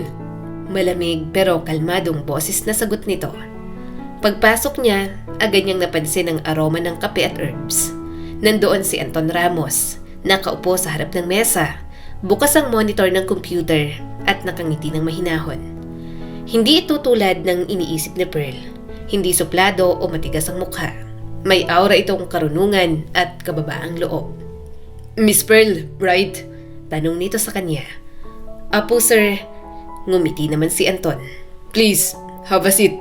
Umupo siya at halatang kabado. "Pasensya na po sa kaguluhan kagabi. Hindi ko naman po..." Pinutol siya ng chef at bahagyang natawa. Hindi mo kailangan humingi ng sorry. Ikaw ang dahilan kung bakit buhay pa ako ngayon. I owe you dinner, at least. Biglang uminit ang pisngi ni Pearl. "Naka sir, wag na po. Trabaho lang po talaga yon." "Trabaho?" Ngumiti si Anton at mataman siyang tiningnan. Hindi ko pa narinig sa job description ng waitress na kailangan na lang iligtas ang nabilaukang boss. Mas nakakahiya nga na ako pa yung chef at boss ninyo. Tapos nabilaukan lang ako ng ganun. Ang pangit siguro ng first impression niyo sa akin. Pareho silang natawa. May sandaling katahimikan pero hindi na awkward. May kalmadong aura kasi ang binata. Parang kapag kausap ito, hindi iisipin na isa ito sa may-ari at kagalang-galang na chef. Paglabas ni Pearl ng opisina, Hindi pa rin siya makapaniwala sa nangyari. Pagbalik niya sa floor, agad siyang sinalubong ni Rona. "Oh, anong sabi ni Chef?" Umiling naman si Pearl. "Wala, nagpasalamat lang." "Yun lang?" "Oo, yun lang." Pero hindi niya maitago ang ngiti sa labi. Nagpatuloy ang trabaho nila sa La Reina. Nasa kitchen na nga si Chef Anton. Kapag nagkakatinginan sila, napapangiti sila pareho. Para kay Pearl, friendly ang boss nila at hindi maiisip na mas nakakataas dahil napaka-approachable. Minsan, wala ito sa kitchen. Hindi lang naman kasi ito basta chef. Negosyante rin, kaya mas madalas pa rin na si Chef Louie ang nasa kitchen. "Pearl, pahinga ka muna saglit. Break time mo na," sabi ni Rona, sabay abot ng maliit na tubig. "Salamat." Ngiti ni Pearl sabay punas ng pawis sa noo. Habang papunta siya sa staff lounge, napansin niyang may kakaibang katahimikan doon. Pagpasok niya, sinalubong siya ng mga tingin ng mga kasamahan na parang may hinihintay. "Ay, ayan na siya!" Sigaw ni Mira sabay turo kay Pearl. "Si Madam Pearl!" "Ha? Bakit?" Nalilito niyang tanong. Itinuro ni Rona ang mesa. Nandoon, nakalatag ang puting plato, ang isang pirasong braised cube steak, malambot, may sarsa, at katabyang isang eleganteng panakota na may pulang syrup sa ibabaw. May maliit na card pa sa tabi. Galing yon kay Chef Anton at yun ang dinner na ipinangako nito sa kanya. Nanlaki ang mga mata ni Pearl. "Ha? Galing kay Chef Anton?" "Oo!" Sabay-sabay na sigaw ng mga kasama niya. "Grabe ka, Pearl. Iba na yan, ha?" Napahawak siya sa dibdib. Natatawa pero kinakabahan. "Hindi, kayo talaga. Nangako lang siya ng dinner sa akin bilang pasasalamat niya." Umupo si Pearl sa gilid. Hindi alam kung kakainin ba niya agad o titingnan muna ng matagal. Ang mga katrabaho niya, nagkukulitan na sa paligid. Tawanan ulit, pero sa gitna ng ingay, may kakaibang lamig sa dibdib ni Pearl. Hindi dahil sa kaba, kundi dahil sa saya. Tahimik niyang sinimulan ang pagkain. Ang unang kagat ng steak, malambot, malasa at parang natutunaw sa dila. Naramdaman niyang namuo ang luha sa gilid ng mata. "Pearl, umiiyak ka ba?" Tanong ni Mira sabay abot ng tissue. Napangiti na lang siya. "Hindi, masarap lang. Ang tagal ko na tong gustong tikman. Ayoko lang bilhin kasi kapresyo na ng isang buwang sahod ko." Natahimik ang mga ito. Kilala na si Pearl ng mga katrabaho niya. Laging siya ang nauunang mag-volunteer kapag may natitirang pagkain sa kusina. Hindi dahil matakaw siya, kundi dahil ayaw niyang may nasasayang. Tinatawag ng mga ito si Pearl kapag may pagkain dahil alam ng mga ito na tuwang-tuwa siya kahit sa malamig na sabaw o sa tira-tirang fried rice. Napatawa si Pearl pero tuloy ang pag-agos ng kanyang luha. "Grabe kayo, nahiya tuloy ako." "Oy, wag mong iyakan yan. Masarap yan. Mahal." Sabay turo ni Rona sa panakota. "Tikman mo na." Napapikit siya ng matikman yon. Sa loob ng ilang segundo, bumalik sa isip niya ang batang Pearl na nakaupo sa gilid at pinagmamasdan ang mga lunchbox ng kaklase.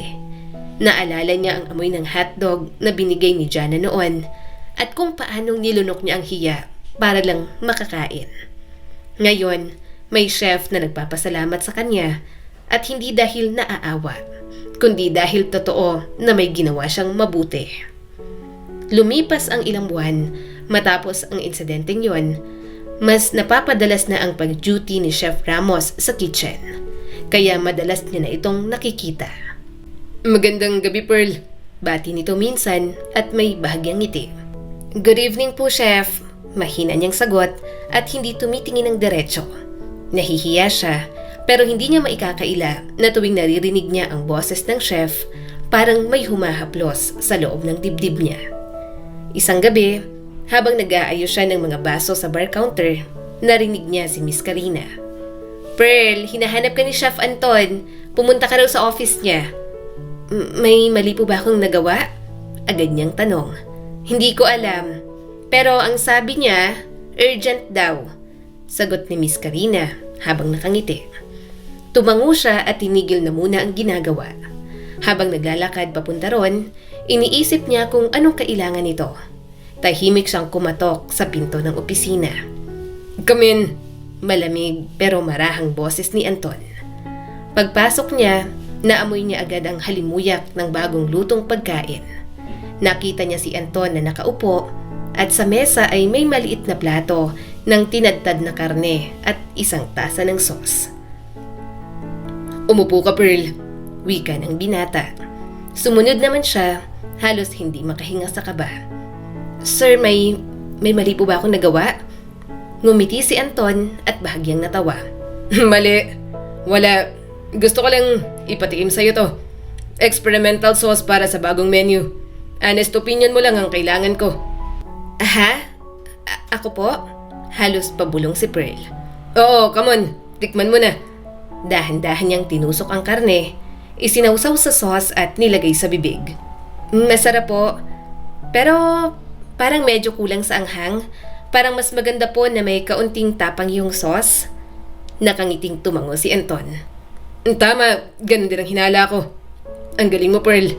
Hindi niya alam kung saan ilalagay ang tingin. Naka, wala naman po akong alam sa ganito. Mahilig lang po talaga ako sa pagkain. Okay lang. Mataman siyang tiningnan ni Anton. Sandaling katahimikan ang namayani sa kanila. Tanging tunog ng aircon at kaluskos ng papel ang maririnig. Pagkatapos ay bigla siyang tinanong ng chef. Kumain ka na ba? Hindi pa po. May natira po akong tinapay sa locker. Tinapay lang? Kunot noo na tanong ni Anton. Okay lang po yon, sanay naman ako. Tumayo si Anton. Hintayin mo ako rito. Lumabas ito ng opisina at makalipas ang 5 minuto, bumalik dala ang 2 plato. Isang creamy carbonara at isang mango cheesecake. Chef, hindi na po kailangan... Shh! Sabay abot nito ng tinidor. Food is meant to be shared. Hindi mo ba alam yan? Napangiti siya sabay tango. Oo nga po, pero baka bawal. Walang bawal kapag galing sa akin. Boss mo ko at gusto kong kumain ka. Hindi na siya nakapagsalita. Tahimik silang kumain. Si Anton, paminsan-minsan ay nagtatanong. Tagasan ka ba, Pearl? Cavite po. Nagsalin ito ng red wine sa baso. Matagal ka na bang nagtatrabaho dito? 2 taon na po. Tumango naman ito. Wala ka bang pamilya dito?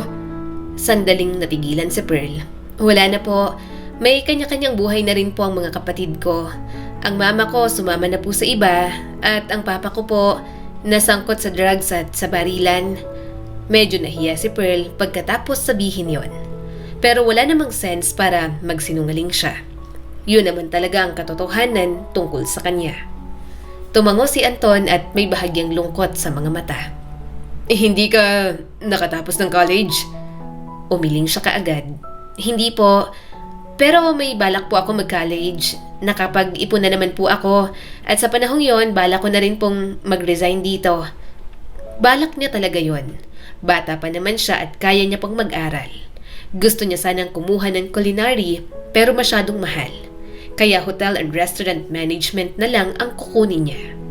Pagkatapos, mag-a-apply na lang siya ng part-time job sa mga fast food chain.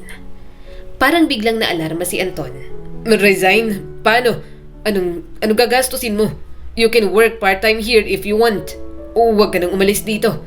Umawang ang bibig ni Pearl. Kasi, Chef Anton, hindi naman pwedeng part-timer dito. Pwede na. Ako nagsabi. Pwede kapag ikaw. Napalunok si Anton at umiwas ng tingin. Saka mas maganda ng trabaho mo. Sanay ka na habang nag-aaral ka. Kasundo mo mga staff sa restaurant, hindi ba? Napangiti siya at naging komportable na. Opo, may punto rin naman po kayo kasi same field naman po sa aaralin ko. Napamahal na po ako sa restaurant, Chef Anton. Gusto ko nga po ng culinary kaso mahal, kaya HRM na lang po ang kukunin ko. Tumikhim si Anton at muling tumingin sa kanya. Pwedeng culinary ang kunin mo. Bibigyan kita ng scholarship and at the same time, pwede kang mag-part-time dito. Nanlaki ang mga mata ni Pearl. Tiningnan niya si Anton na napapangiti sa reaksyon niya. Sino ba namang hindi magugulat? Sobrang malaking blessings yun para sa kanya. Hindi niya yun matatanggihan. Chef Anton, nangingilid ang mga luha ni Pearl. Alam ko pong niligtas ko po kayo, pero itong mga bawing natatanggap ko po mula sa inyo, sobra-sobra na po talaga. Mas lalong napangiti si Anton, pero napansin niya ang pamumula ng tenga nito. Deserve mo kasi mabait ka. At ayokong umalis ka rito. Gusto kong dito ka lang. Parang umurong ang mga luha ni Pearl. Nang tingnan niya si Anton, napaiwas ito ng tingin. Kaya yon at pareho na silang nagkahiyaan. Hindi niya alam kung ano ang dahilan ng binata, pero ang mga salitang yon parang hiniheli na ang kanyang puso. Dahil sa scholarship na ibinigay sa kanya, nakapag-aral na nga siya sa magandang school. Kasabay nun, may part-time job pa rin siya sa restaurant. Alam ng mga katrabaho niya na mabait sa kanya si Anton. Natatakot nga siya na makapagkamalang sip-sip sa mga kasamahan. Pero nakikita niyang masaya ang mga ito para sa kanya. Dahil doon, mas lalo siyang naiiyak. Pakiramdam ni Pearl na kahanap siya ng pamilya dahil sa mga ito. Kahit isa, walang toxic ang ugali at parang ang swerte niya. Tinuturing din siya na parang bunso roon dahil siya ang pinakabata. Hindi na rin siya nagtataka kung bakit ang ilang nagtatrabaho roon inaabot ng mahabang taon bago umalis. Umagang-umaga pa lang, gising na si Pearl. Maaga siyang nag-aayos, hindi dahil may espesyal na okasyon, kundi dahil alam niyang duty ni Anton ngayong araw sa main kitchen. Sa maliit niyang salamin, pinagmasdan niya ang sarili. Nilagyan niya ng kaunting blush on, inipit ng maayos ang buhok, at bahagyang nilagyan ng lip tint ang labi. Hindi naman sobra pero sakto lang para hindi siya mukhang pagod. Habang nag-aayos ng uniform, nang nakarating sa Larina, narinig niya si Mira. Uy Pearl, maaga ka. Duty mo ba agad? Wala kang pasok sa school? Wala, kaya morning shift ako ngayon. Sagot ni Pearl habang inaayos ang buhok. Morning shift o morning crash? Tukso ni Mira sabay tawa. Ha? Agad na mula si Pearl.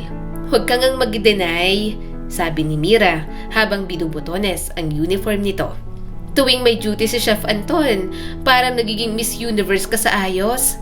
Aba, pati kutsara tinitingnan mo pang salamin. Saka, hindi kami manhid at mga bulag para hindi malaman ang feelings ninyo. Ayaw nyo pang umamin?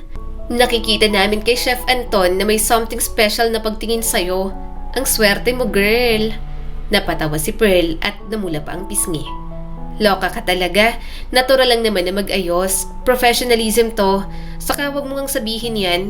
Ayokong umasa. Masyadong mataas si Chef Anton. Pero ang totoo, may kaunting pag-asa rin talaga siya. Habang tumatagal, mas napapalapit na kasi siya kay Anton. Mas nakikilala niya pa ito at mas lalo siyang nahuhulog sa binata. Kaya kahit na parang mataas abutin, umaasa pa rin siya na sana ay gusto rin siya ni Anton. Nagpatuloy si Mira sa pang-aasar.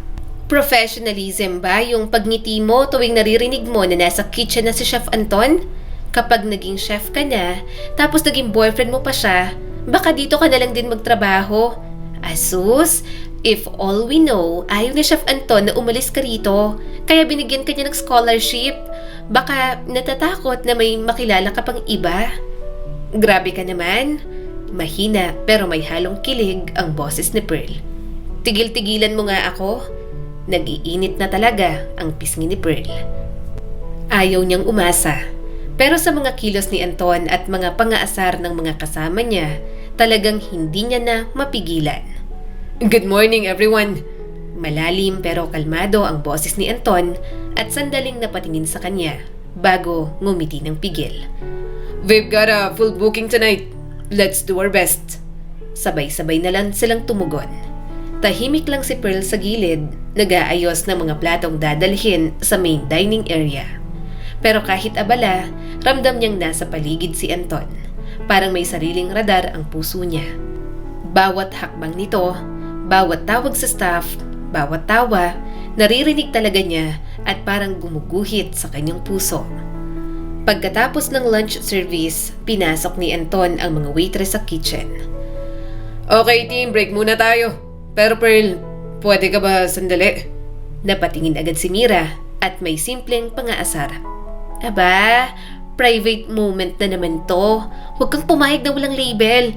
Nilalandi ka na ng harap-harapan, no? Nanlaki ang mga mata niya. Tumawa naman ang kanyang mga kasamahan. Chef, mahinang sabi ni Pearl. May problema po ba? Ngumiti si Anton. Wala naman. Gusto ko lang itanong kung kumusta ka. Napansin kong pagod ka nitong mga nakaraang araw. Hindi po. Mabilis na tanggi ni Pearl. Medyo sobrang busy lang po dahil sa pag-aaral. Saka maraming guest po kahapon kaya late ako nakatulog. Tumango si Anton. Kape? Po? Lumapit ito sa coffee machine at nagbuhos ng 2 tasa. Ako magtitimpla. Ikaw, gusto mo bang matamis o mapait? Napangiti si Pearl, hindi makapaniwalang ipapagtimpla siya ng kanyang boss. Kahit ano po, natawa si Anton. Hindi ko masyadong tatamisan. Salamat po, chef. Umupo siya sa maliit na mesa sa gilid ng kitchen at doon din si Anton. Tahimik silang uminom habang sa paligid ay maririnig ang mahihinang tunog ng mga tauhang naglilinis. Alam mo, sabi ni Anton, ang sarap panoorin ng mga taong nagsisikap. Po? Katulad mo, Sagot ng binata. Hindi mo alam kung gaano kita hinahangaan. Hindi dahil sa trabaho mo, kundi sa paraan mo ng pagharap sa araw-araw. Chef naman, nahihiyang tawa ni Pearl. Nakakahiya po. Napakagatlabi naman si Anton. Huwag kang mahiya sa akin. Ayokong nahihiya ka pagdating sa akin. Gusto kong komportable ka lang. Hindi na matanggal ang ngiti ni Pearl. Masaya siyang ganoon ang gustong mangyari ni Anton. At kung mahuhulog man siya rito, wala na siyang planong pigilan pa yon. Amoy bawang at tinunaw na butter ang buong kitchen ng staff lounge ng gabing yon. Matapos ang mahabang shift, wala na ang mga kasama niya. Si Pearl lang ang naiwan, nakaupo sa maliit na mesa sa gilid at may hawak na tinidor at ngiting hindi matanggal.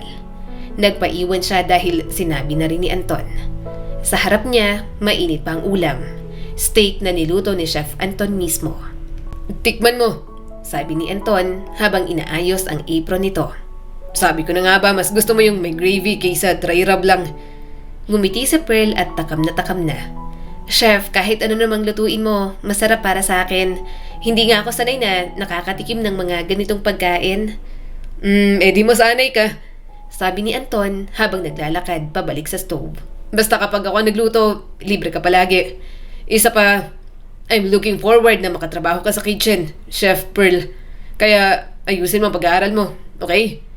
Kinilig siya sa pagtawag nito sa kanya ng chef. Tiningnan niya ulit ang steak. Sumubo na siya at bago niya pa mapigilan, napasayaw siya sa kinauupuan. Ang sarap, tawa ni Pearl. Chef, grabe, parang may sumasayaw sa dila ako.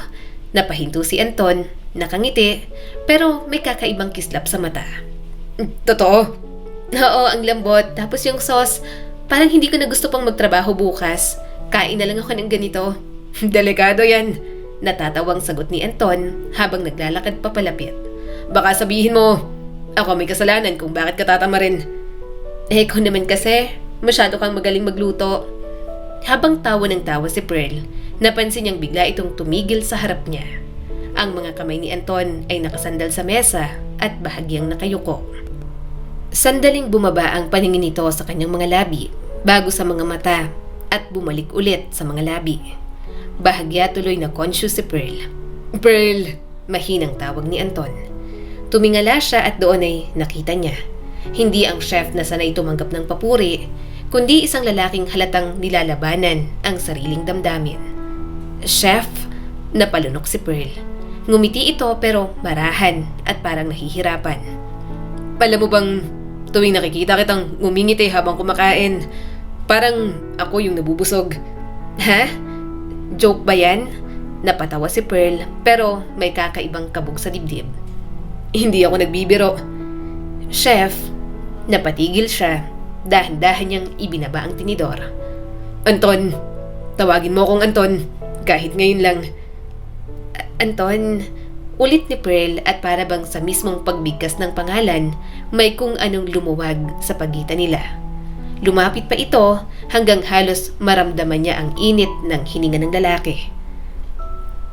Matagal ko nang gustong sabihin to. Gusto kita, Pearl. Hindi dahil sa awa, hindi dahil niligtas mo ako. Gusto kita kasi ikaw yung pinakatotoong taong nakilala ko. At ang ganda-ganda mo. Para siyang nabilaukan sa sariling hangin. Chef, Anton, wag naman pong ganyan. Saka maganda. Hindi naman po ako palaging maganda. Saka, paano po kung tumaba ako? Bigla niyang naalala si Kyle. Naalala niya ang pagmamahal nitong maraming kondisyon. Ayaw niya na sanang makatanggap ulit ng ganoong klase ng pag-ibig. May lumitaw na maliit na ngiti sa mga labi ni Anton. Alam ko, kukulubot ang mga balat natin, puputi ang buhok, tatanda, magiging ugod-ugod. Ganun ka at ganun din ako. So what? Natataba ka? Ano naman, aasahan ko na yon. Mahilig kumain ng future wife ko. Pleasure sa akin na masarapan siya lagi sa luto ko. Saka kung ayaw niyang tumaba, sasamahan ko na lang siyang mag-workout. Hindi dahil na ayaw ko siyang tumaba, para na rin sa kalusugan niya. Hindi naman pwedeng kain lang ng kain. Nag-init na naman ang mga pisngi ni Pearl. Hindi siya makatingin ng diretsyo. Para na ring sinabi ni Anton na gusto nito na maging asawa siya. Tahimik lang si Pearl at nakayuko. Ramdam niya ang pintig ng puso niya. Hindi ko alam kung ano mararamdaman ko. Natatakot ako. Sa akin? Sa lahat. Sa mga tao, sa trabaho, sa sarili ko. Kasi ang tagal kong inisip na kailangan kong maging maayos muna bago magmahal ulit. Tumango si Anton ng mabagal. Naiintindihan ko. Sandali silang parehong natahimik. Hanggang sa napatingin si Pearl sa binata. Sa mga mata nitong totoo at walang halong biro. Doon niya nakita ang kabuuan ng sinabi ni Anton. Nandoon ang respeto, paghanga, at ang uri ng pag-ibig na hindi kailangang ihingi ng tawad. Hindi niya alam kung sino ang naunang kumilos. Basta biglang parang sinindihan ng hangin. Lumapit si Anton at dahan-dahan siyang hinalikan. Isang maikling halik na puno ng pag-aalinlangan pero totoo. Napatigil si Pearl at nanlaki ang mga mata. Anton, sorry, hindi ko dapat. Pero bago pa nito matapos, si Pearl na mismo ang nagsalita. Hindi ko alam kung dapat ko rin pigilan pero huminga siya ng malalim. Matagal ko na rin yatang hinihintay na maramdaman ulit to. Yung hindi ako kinakain ng lungkot, yung hindi lang pagkain ang nagpapasaya sa akin. Tumingin siya kay Anton. Gusto rin kita. Halos hindi makapaniwala si Anton. Totoo? Oo, pero hindi ko kayang mabilis. Ayoko madaliin to. Saka nag-aaral pa ako. Gusto kong maging chef para hindi nakakahiyang tumabi sa'yo. Lumapit ulit si Anton at hinawakan ang kanyang kamay. Marahan ang gusto mo para sa ating dalawa. Kung yan ang gusto mo, yan ang ibibigay ko. Pero Pearl, kung marahan man, pwedeng ulitin ko yung halik. Napahinga siya ng malalim at nangingiti na. Sira ka? Natawa na lang si Anton. Tumingin naman siya ulit dito at bago niya pa napigilan, siya na mismo ang humakbang papalapit. Hindi na maingat ang ikalawang halik nila. Mainit, buo at parang pag-amin sa damdaming mayroon sila sa isa't isa. Naramdaman niya ang kamay ni Anton sa kanyang pisngi. Marahan pero mahigpit at sa bawat segundo parang may tinatanggal na takot sa dibdib niya. Nang maghiwalay sila, parehong habol hininga at parehong nakangiti. Sigurado ka? Tanong ni Anton at hinaplos ang buhok niya. Tumango na lang siya kaya niyakap na siya ng binata. At ng gabing yon, bago sila umalis ng kusina, sabay nilang pinatay ang ilaw. Hindi bilang pagtatapos, kundi simula ng isang marahan, matapat, at masarap na pag-ibig. Nag-aral na nga siya ng mabuti. Habang abala sa pag-aaral, boyfriend niya na si Anton at alagang-alaga siya nito. Doon na rin siya tumira sa kondo nito dahil palaging nag-aalala sa mga dinadaanan niya bago makarating sa boarding house. Huwag kang mag-alala, magkatapat ang kwarto natin. Mas napapanatag lang talaga ako kung dito ka kaysa doon sa eskinita ka dumadaan. Hindi ko hihilingin na isang kwarto tayo kahit gustong gusto ko. Nag-aaral ka, kaya hindi kita bubuntisin. Diretsyong sabi ni Anton. Hindi niya napigilang hampasin sa braso ang pilyo niyang boyfriend. Ewan ko sa'yo. Natawa naman itong naglambing. Harot-harot lang muna. Napahalakhak na lang din talaga siya.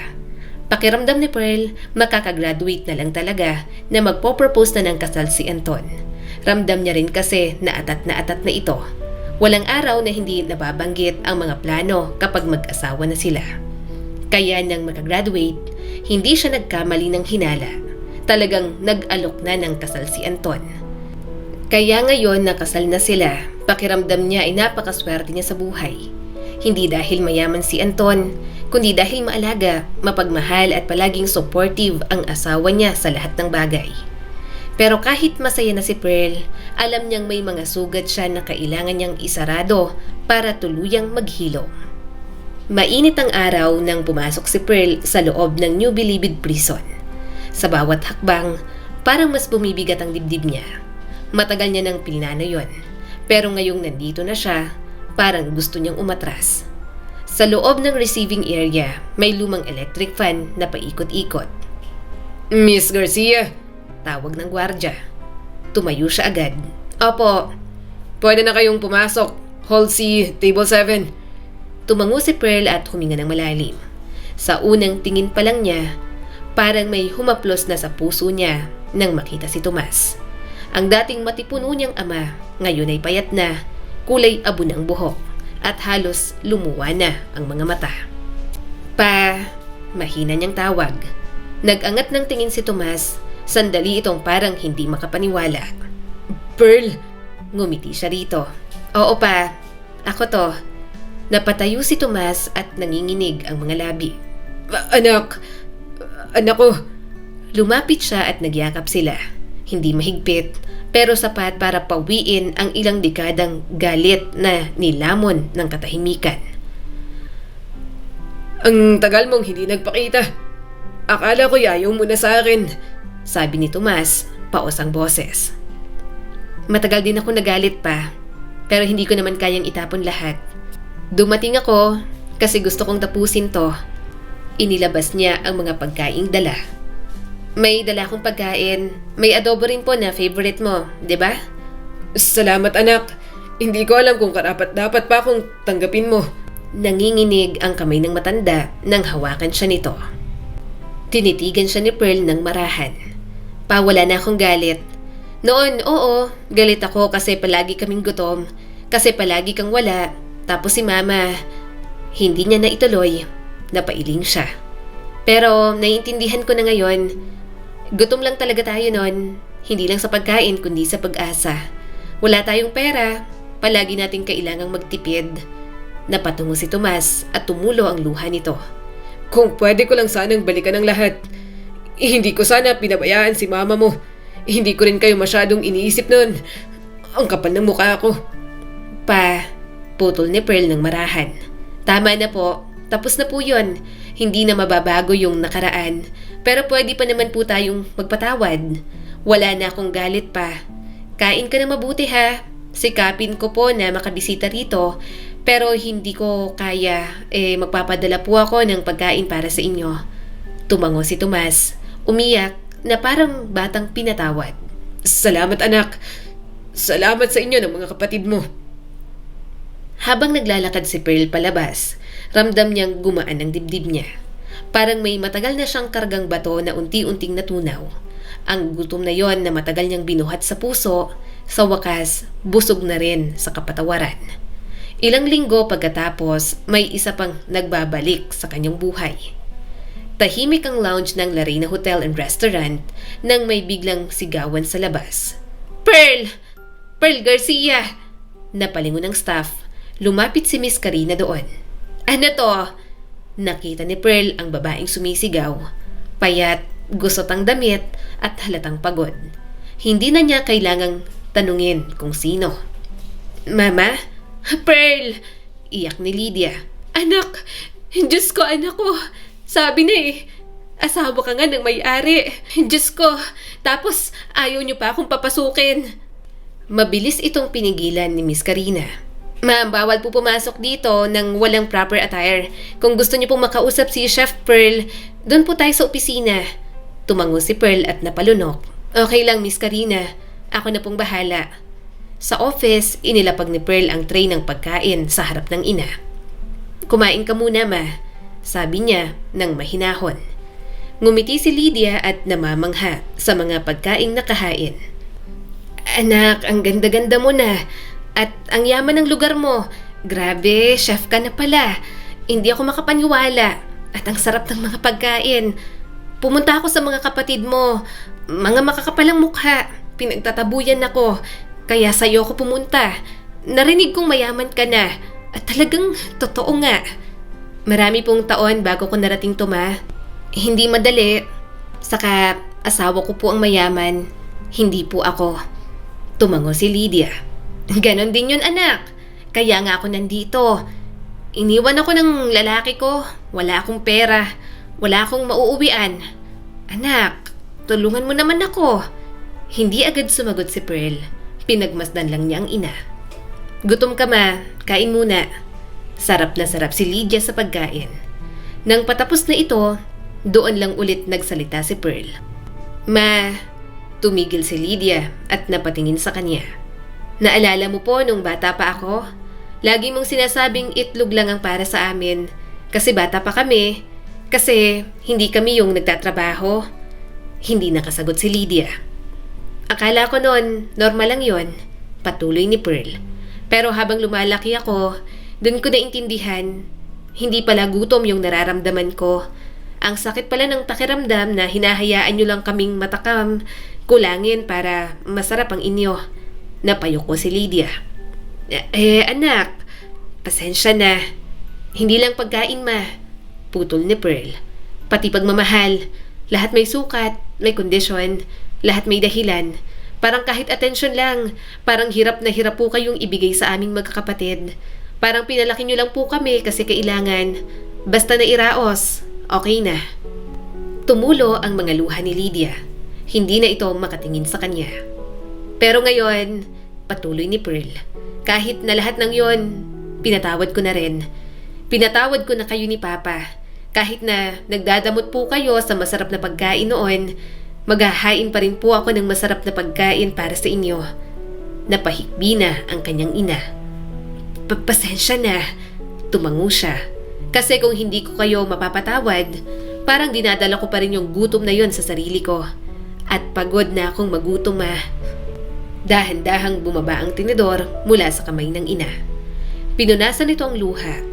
Pearl, hindi ko alam kung paano ko magpapasalamat at parang hindi sapat ang sorry lang.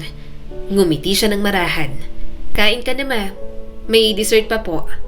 Tahimik si Lydia habang kumakain. Hindi masyadong makatingin kay Pearl. Samantala si Pearl ay nakaupo lang, tahimik at pinagmamasdan ang bawat kagat ng ina. Masarap? Tanong ni Pearl pagkatapos ng ilang minuto. Tumango si Lydia habang umiiyak. Masarap, anak. Ngumiti siya. Buti naman po, kasi gusto ko lang. Matagal ko na rin naman pong pinangarap na pakainin kita ng ganito. Pero hindi ko po akalain na ganito rin pala kasakit sa puso kapag natupad na. Pagkatapos ng araw na yon, binigyan niya ng tirahan ang kanyang ina. Hindi niya ito tinalikuran kahit may sama siya ng loob noon. Marami pa rin naman itong nagawa para sa kanilang magkakapatid. Eto na yung para sa table number 7. Bulalas ni Pearl habang nagluluto sa loob ng kitchen. Kaya lang, bigla siyang naduwal sa ginisang bawang. Agad naman siyang napansin ng kanyang asawa. Han, huminga si Pearl ng malalim. Medyo masama ang pakiramdam ko. Nahihilo rin ako. Kinuha na nito ang hawak niyang sandok. Ako na dyan, magpahinga ka na sa office. Pwede rin sa taas, dun sa hotel room natin. Sa hotel room na lang, gusto kong humiga. Parang napapagod ako, Han. Yun na nga ang ginawa ni Pearl. Pero ang hilo at sama ng pakiramdam, ilang umaga niya nang nararanasan. Kaya nang magpa-check up sila, gulat na gulat siyang malaman na buntis pala siya. Ano raw ang resulta? Tanong ni Anton pagkalapag ng pagkaing pinaluto niya. Anong sakit mo? Napangiti agad si Pearl. Buntis daw ako. Natigilan ito sa paghihiwa ng karne. Ano, seryoso ka? Buntis ka talaga? Magiging daddy na ako? Tumango naman si Pearl. Natawan na lang siya nang hinila siya ng kanyang asawa at hinalikan ng paulit-ulit. Yun ang buhay na hindi na siya nakakaramdam ng gutom. Dahil pagkatapos ng lahat ng mga pinagdaanan niya, nakaramdam na si Pearl ng kabusugan sa pagmamahal. Ang kwentong ito ay nagpapaalala sa atin na minsan darating talagang panahon na mapapagod tayong umasa sa mga taong nagbibigay lang ng tira-tira. Tandaan din natin na ang buhay ay parang hapag. Matuto tayong umupo kung saan tayo pinahahalagahan at tumayo kapag puro gutom na lang ang ibinabalik sa atin. Muli, ako po si Skylar Guro at sana'y may bago na naman kayong natutunan sa kwento natin ngayon. Maraming salamat po.